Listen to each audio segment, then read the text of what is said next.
시청자 여러분 안녕하십니까. 유튜브 채널 JTB 뉴스가 선보이는 여의도 정치. 오늘은 최광욱 전 의원님과 함께 하겠습니다. 전 의원님 안녕하세요. 예, 안녕하세요. 지난주 남도 여행 잘 하셨습니까? 예, 즐거웠습니다. JTB 덕분에 임재범 콘서트도 보고. 예. 확실히 그 고해가 좀 인상적이지 않았어요? 국장에도 봤잖아. 예. 그냥 노래방 민폐곡이라고 유명했던 곡인데 잘 못 부르는 사람이 고음 처리하려다가 삑사리 나는. 근데 확실히 주인공이 그 무대 장치나 이런 걸 세팅해놓고 부르니까 확실히 좀 감동이 있더만요. 예. 야외 공연이라 더. 그러니까 날씨가 너무 좋아서. 예. 참 좋았습니다. 이렇게 살면서 좀 그런 여유를 가지고 문화생활도 좀 하고 하면 좋은데 왜 이렇게 바쁘게 살았는지 모르겠어요. 그러니까요. 윤석열이 때문이죠 뭐. 의원님 응원하는 기아 타이거즈는 끝내 지난주 일요일 날 승리를 못했죠? 네, 일요일 경기도 제가 보러 갔었는데 그래도 9회 동점 만든 게 다행이다라고 생각하고. 예. 자, 국민들이 관심사인 청문회 알아보도록 하겠습니다. 지금 이게 종합청문회까지 다 끝났습니다. 예. 이제 그러면 어떤 절차가 남아 있는 건가요? 이제 청문회에서 나온, 그러니까 국정조사에서 나온 결과들을 이제 위원회 차원에서 정리를 하겠죠. 예. 그래서 위증한 사람들 고발하고 또 관련해서 범죄 혐의들이 지금 많이 밝혀졌잖아요. 어떻게 예. 사건을 조작했고, 어떻게 왜곡했고, 어떻게 유리한 증거를 감췄고, 이런 것들이 다 나왔으니까 그와 관한 이제 고발이나 수사 의뢰가 또 이어질 거고, 예. 이제 그런 것들을 통해서 관련해서 나온 사람들에 대한 단죄가 이어져야지 국정조사가 이제 마무리되는 거라고 봐야죠. 그냥 이렇게 해서 떠들고 끝날 일은 아니고, 그리고 이제 무엇보다도 좀 유감인 것은 사실 매일 그 굉장히 큰 뉴스들이 나왔는데, 예. 특히 청문회 있는 날마다 당사자들이 나와가지고 그동안에 감춰져 있던 진실들에 대해서 많은 얘기를 했는데, 언론이 그 보도하는 태도는 굉장히 소극적이다.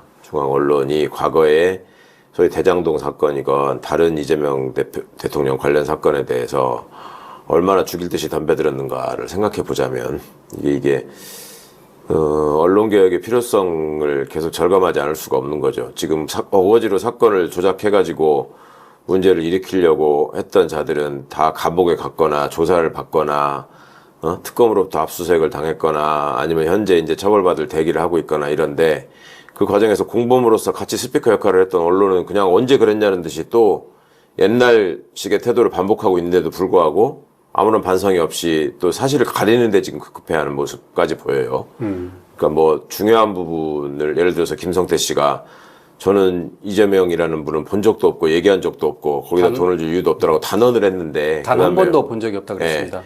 그리고 본인한테 얼마나 또 그 가족들을 겁박해 가면서 그 더러운 수사를 했는지에 대해서 얘기를 했는데, 그 문제의 심각성에 대해서는 한마디도 보도를 안 하고, 예. 오히려 김성태가 나 술 안 마셨다라고 술 안 하는 마셨다. 것만 네. 부각시켜서 보도하고, 예.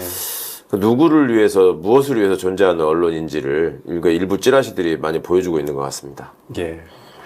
검찰의 조작 기소, 증거 조작 의혹을 하나씩 살펴보도록 하겠습니다. 지금까지 알려진 거는 강백신 검사팀이 피의자 이재명 미리 적어서 논란이 됐고, 그 다음에 정영학 녹취록, 우리가 그 유명한 재창영을 실장님으로 그렇죠. 했고, 그 다음에 봉지욱 기자와 그 브로커 조우영 씨가 통화 53분을 했다는데 알고 보니까 봉지욱 기자가 아닌 후배 기자였다. 예. 이렇게 나왔는데 추가로 나온 게 더 있습니다. 다름 아닌 수원지검 수사관 이진아 씨인데, 이 이진아 수사관이 원래는 수사과여가지고 배치표와 다르게 박상용 검사실 근무를 했다는 거예요. 네. 제가 소속은 수사과였던 게 맞는 것 같고요. 근무는 박상용 검사님하고 한 것도 맞습니다. 왜 배치표와 다르게 거기서 근무하게 되죠? 저도 지금 수원에서 인사 업무를 담당하고 있는데요. 그게 아마 형사 6부 소속으로 했을 경우에 금평, 이게 7급 주사보 같은 경우에 금평 문제로 인해서 좀 이렇게 그때 당시 인사 아니, 담당 업무 실제 공직자의 업무 배치표와 다르게 근무하라고 누가 지시를 했습니까? 지시는 제가 그냥 그렇게 총무과에서 하라고 해서 그 당시에는 총무과에서 지시를 했습니까? 저희가 이게 수원지검 전체가 이재명 대표에 대한 수사에 지금 다 집중했다는 것 아닙니까 지금? 시청자분들이 아니 검찰 수사관이 수사과에 있는 게 당연한 거 아니야 이렇게 생각하실 분도 있을지 모르겠는데, 예. 검찰청에는 수사를 하는 방이 검사실하고 수사관실이 있습니다. 검사관 수사실. 네. 그러니까 검사실에 들어가서 소위 계장이라고 부르는, 예전부터 입회 계장이라고 부르던 참여 수사관들이 있고요. 두세 명씩. 그다음에 수사관실이라고 해가지고 수사관들만 모여있는 방이 있거든요. 거기는 상대적으로 좀 뭐 경미한 범죄들에 대한 송치 사건을 처리하는 일들을 하는데, 아니면은 검사실에서 내려보낸 사건들을 하거나. 근데 그쪽에 있어야 될 사람이 검사실로 가 있었다. 예. 그거부터가 누구의 명령에 의해서 왜 거기 가 있었느냐, 이거부터 이제 문제를 지적하기 시작했죠. 당사자는 뭐 총무과 인사팀 뭐 명령을 갔다고 그런 것 같던데. 네. 제가 그건 이제 형식적인 판단하기엔, 얘기고. 예, 박상영 검사 혹시 뭐 코드가 맞지 않았나? 그러니까 검사가 요청하고 검사장이 해서 보내주는 겁니다. 그렇죠. 누구 이런 사람 보내달라 했을 때 보내는 건데, 그거를 총무과는 문서 작업하는 데고. 예. 그 선수들끼리 자꾸 그렇게 거짓말을 안 했으면 좋겠는데. 두 번째 의혹. 외부 변호사 설주환이 참여하지 않았음에도 변호사 참여를 명시한 수사 보고서에 증인의 도장이 날인된 사실 확인했다. 네, 그러니까 별다른 말 또 못해요. 말을 하니까. 네네. 이화영 수사 보고서입니다. 증인이 보고자로 서명되어 있는 5월 22일과 25일 이화영에 대한 수사 보고서입니다. 문서 중간에 보시면 변호사 예. 설주환 참여하에 진술을 청취했다, 이런 내용이 기재되어 있고 네. 증인의 도장이 날인되어 있습니다. 다음 화면 보시죠. 자, 5월 22일, 25일 수원지검 외부인 출입 내역입니다. 설주환 변호사가 출입했다는 내역이 전혀 없습니다. 증인, 당시 설주환 변호사 보고 저런 수사 보고서 작성했습니까, 증인이? 그건 정확하게 제가 잘 지금 기억이 나지 않습니다. 당시에 수사 보고서 작성할 때 증인께서 다 작성했죠? 출입 기록상 네네. 실제 출입 안 된 변호사가 출입한 것으로 작성한 이유가 뭡니까? 아, 그거는 제가 잘 모르겠습니다. 예. 본인이 작성했잖아요, 날인하고. 허위 공문서 작성하신 거죠? 다음 화면 제가- 보시죠. 그러니까 이제 그렇게 되면 그것도 이제 허위 공문서 작성이 되기 때문에 예. 그것도 역시 수사 대상이 되는 거고, 인정하는 거는 그 내려가가지고 그 연어 받아왔다. 그건 인정했습니다. 그거만 인정하더라고요. 더 놀라운 것. 수사 과정 확인서 출정 시간을 조작했다. 이건 뭐 빼도 박도 못할 것 같아요. 다음 화면. 2013년 5월 17일 연어 술파티가 있었던 그날 출정 일지와 수사 과정 확인서입니다. 실제로 이화영, 김성태, 방용철 등등은 8시 30분에 수원지검을 떠났다라고 기재되어 있습니다. 그런데 증인이 작성한 수사 과정 확인서, 몇 시에 이 사람들이 나갔냐? 16시라고 기재되어 있습니다. 2시간 반이 18시라고 되어 있습니다. 2시간 반이 사라졌습니다. 증인 왜 시간을 조작해서 적었나요? 아, 이날 연어 먹고 술 마셔서 시간 조작한 거죠? 아니요, 전혀 사실이 아닙니다. 그럼 예. 왜 시간을 조작해서 적으셨어요? 시간을 조작할 이유가 없습니다. 이유가 없는데 지금 실제랑 다르잖아요. 제가 그 당시에 너무 바빠서 아마 오타일 것 같습니다. 오타라고요? 예. 그날 뭐 한다고 바쁘셨어요? 같이 공무원들 모여있는데 같이 있었죠? 제가 그 당시에 어떻게 있었는지 잘 기억은 안 나는데, 여러 이화영 부지사와 관련된 혐의가 여러 개 있어서 그때 당시 선배님하고 어떤 선배요? 그때 지난번에 나왔던 김춘환 수사관입니다. 네. 예. 그래서 수사할 것이 많아서 분리해서 조사를 했던 것으로 기억을 하고 있습니다. 당시 피신조서 작성이 안 됐는데 무슨 말도 안 되는 소리를 하고 계세요. 왜 거짓 증언합니까? 당시 피신조서 작성했습니까? 잘 기억나지 않습니다. 예. 제가 일부러 지금 허위 진술하고 있지 않습니다. 그러니까 당일 김성태, 방용철, 이화영 이 세 사람이 출정 종료 시간이 밤 8시 30분에 수원지검을 떠났다. 그렇게 나와 있는데 그 확인서에는 오후 6시, 그러니까 2시간 30분의 차이가 있는 거예요. 예. 이거는 누가 봐도 공문서. 그러니까 그거는 뭐, 명백히 허위 공문서 작성이고요. 예. 그렇게 되질 않거든요. 나중에 조사 한번 받아보시면 압니다. 그리고 여기 수사하는 사람 입장에서는 그 기본 중에 기본이에요. 예를 들어서 진술 거부권을 고지하고 나서 거기에 대해서 이제 받았다는 거에 대한 응답을 적는 거. 그 다음에 조사 시작 시간, 종료 시간을 확인해가지고 당사자한테 확인시킨 다음에 적는 거. 그 다음에 뭐 더 하실 말 있습니까? 이런 부분 확인하는 거. 변호인을 선임하겠습니까? 변호인 입회하에 조사받겠습니까? 이런 거 확인하는 거.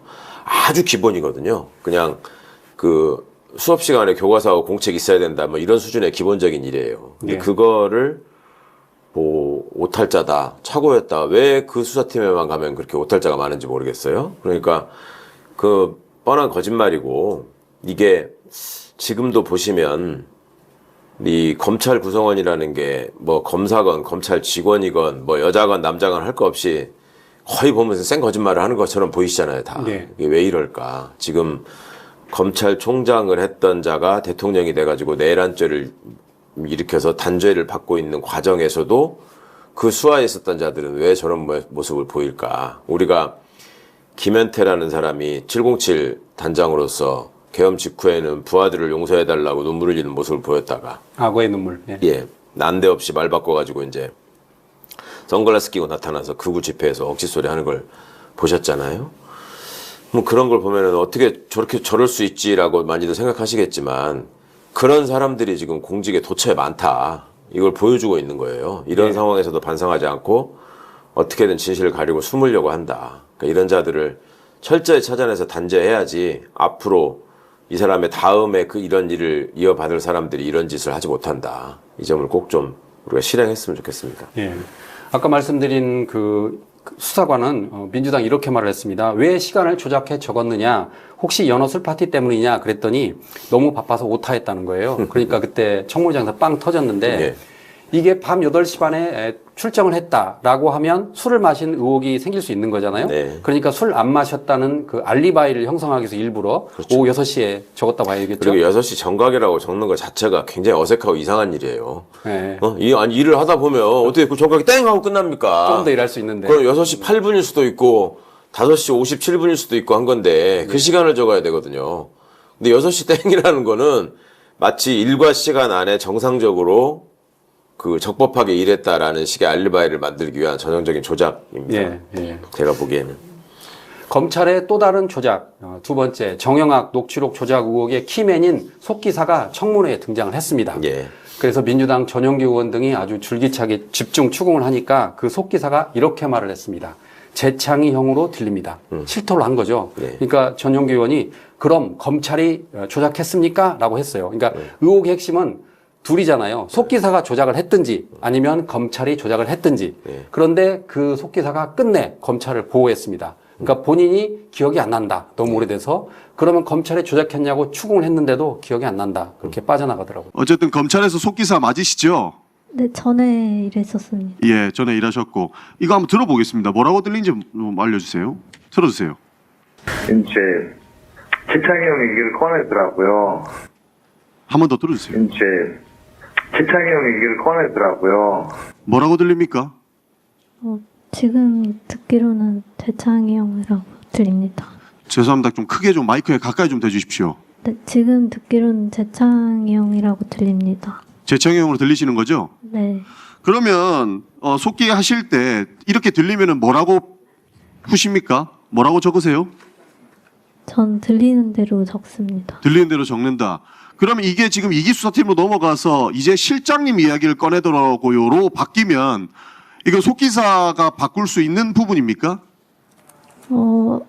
일단 저희가 녹취록을 작성할 때 뭐 그냥 음성 파일 받아서 그걸 그냥 작성을 하는 거라 뭐가 어떻게 바뀌는지는 저도 잘 모르겠습니다. 그러면 그 당시에 누군가 재창희 형을 실장님이랑 바뀌라 이런 제안은 못 받으신 건가요? 특별히 제가 기억이 나는 건 없습니다. 어쨌든 속기사님은 재창희 형 들리신다는 거죠? 네. 그러면 검찰에서 누군가가 조작을 했다라는 겁니다. 구자현정님께 조금 이따 묻겠습니다. 알겠습니다. 그러니까 절차상으로 보면 속기사가 녹취 파일을 받아가지고 자기 선에서 끝내는 일이 아니고 반드시 검사의 확인을 받아야 되고 그 다음에 그 사안의 앞뒤를 맥락을 알고 거기 등장하는 주요 인물들의 관계나 이런 것들 머리에 두고 있는 사람이 내용을 듣는 것과 예. 아무것도 모르는 사람이 듣는 거는 당연히 차이가 있을 수밖에 없잖아요. 그러니까 그렇죠. 그거를 확인하는 거는 반드시 필요한 일이고 그 다음에 최종적으로 그 녹취서를 내는 그 문서의 작성 명의는 속기사기 때문에 속기사가 자기 이름과 도장을 찍고 거기에 대해서는 책임을 지는 거거든요. 예. 그러려면은 그 책임의 크기를 생각해서라도 반드시 더 큰 책임이 있는 수사를 하는 당사자인 검사가 정확히 그 장면을 듣고 그 대목을 듣고 명확한 부분을 특정을 해서 확정을 해야 되는 것인데 지금 이 부분에 대해서는 뭐 어떻게 했는지 뭐 어떻게 됐는지 난 전혀 기억이 안 난다 이런 식으로 영상을 보시면서 다는 댓글 같은 걸 보니까 뭐 관본권 띠지 때 하던 것들하고 지금 비슷한 얘기를 또 하고 있다. 예. 그러니까 조직적으로 어찌 보면 대비하고 연습한 결과가 아닌가, 주문을 받은 결과가 아닌가 저는 그런 생각이 들었습니다. 예. 어쨌든 최종 책임은 검사가 있는 거잖아요. 그럼요. 예. 그리고 검사가 이건 실제로 처벌을 받아야 되는 거 아닌가요? 당연하죠. 속기록이 네. 설사 속기사가 의도적으로 재창희 형을 실장님이라고 고의로 잘못 적었다고 해도 누구한테 청탁을 받아서 검사가 그건 바로잡을 책임이 있는 겁니다. 최종 책임자가 검사니까. 그럼요. 그러니까 네. 뭐 녹취록이 그렇게 돼 있어서 속기사가 그렇게 써서 난 그런 줄 알았다. 이거는 본인이 업무를 제대로 하지 않았다는 거에 대한 자백일 뿐이지 그것 때문에 제가 줄어드는 건 아닙니다. 그런데 그 당시에 검사들은 청문회에 나와서 예. 속기사의 실수였다 그렇게 말을 했어요. 그러니까 듣지도 않았다 그러고 예. 속기록만 봤다고 그러고 그거 자체가 업무를 제대로 안 했다라는 거고 사실은 소위 말하는 경험칙에도 반하는 얘기죠. 그 사람들이 어떻게든지 이재명이라는 이름이 나오기를 매일매일 기도하던 사람들인데 그 자리에서 이재명 내지는 그 측근으로 인식될 수 있는 얘기들이 있었는데 자기들끼리 그 녹취록을 돌려볼 때는 분명히 거기다가 형광펜으로 색칠을 했을 거라고요. 예. 이거는 우리가 찾아냈다, 잡았다, 개가를 올렸다 이렇게 생각을 했을 텐데 그거를 서로 뭐 잘 모른다, 기억 안 난다, 뭐 그때 우리가 한 건 아니다 이런 식으로 얘기한다는 것 자체가 너무나 상식적으로 안 맞는 얘기죠. 그러면 이 정도 혐의는 어느 정도 그 형량을 받게 되나요? 그것도 이제 지금 재판하는 걸 보셔서 아시겠지만 예. 판사에 따라 너무 다르잖아요. 판사에 따라. 그러니까 지들끼리 같은 식구라고 생각하는 입장에서는 당연히 뭐 이게 뭐 업무하다가 이럴 수도 있는 거지라고 생각하고 가벼운 형벌을 하려고 할 것이고 그렇지 않고 국민의 눈높이에서 이게 헌법 정신에 비춰봐서 지금 공직자 그리고 검찰에 기대하고 책임을 지운 바가 뭔데 어떻게 일을 했는가에 중점을 두고 보는 사람 입장에서는 중형을 선고해야 될 중범죄가 될 것이고. 그런데 검찰은 일반 공무원들이 허위 공문서를 이렇게 작성을 하면 그거 하나 잡아가지고 너 잘 걸렸다 해가지고 그렇죠. 중형을 선고하잖아요. 그렇죠. 근데 검찰은 이런 경우는 분명히 내가 바빠서 실수했다라고 하면 넘어갈 거 아니에요. 그러니까 이런 게 한두 번입니까? 한두 그러니까 번이죠. 이제 이게 특검이 필요하다는 얘기가 나오는 거고. 예. 이런 짓거리들을 많이 했죠. 예를 들어 음주운전하면은 경찰관이나 교사가 음주운전하면 어떻게 돼요? 거의 해임돼요. 거의 해임이죠. 예. 예. 검사가 음주운전하면은 뭐 감봉 뭐 이런 거 많이 받잖아. 예. 그렇게 하고 다시 돌아오고 뭐 룸사롱 가서 접대를 받아도 뭐 별일 아니라고 그러고 돈이 뭐 액수가 얼마 안 된다고 계속 계산하느라고 여념이 없고 이게 헌법에 명시되어 있는 평등권, 사회적 특수계급은 인정되지 않는다라고 예. 명시되어 있는데 과연 그런 것인가 우리나라가 지금 이걸 이번에 여실히 보여주고 있는 거죠. 저뿐만 아니라 많은 시청자들이 아마 분노했을 겁니다. 예. 어떻게 저런 실수를 하고도 검사가 그냥 스무스하게 넘어가는지. 그러니까 그렇게 넘어갈 수 없다는 거를 이번에 국정조사를 통해서 명백하게 보여줘야 되고 예. 사실은 정권 교체를 하지 않았으면 이런 일이 있었을까요? 그냥 아무 일 없던 듯이 넘어가고 보상받고 승진했을 거예요. 그러겠네요. 그자들이. 예. 그러니까 이게 투표라는 것이 얼마나 중요한 것인지 주권자의 올바른 시각이나 판단이나 또 결정이 얼마나 중요한 것인지를 계속 좀 되새기게 하는 사건들입니다. 예.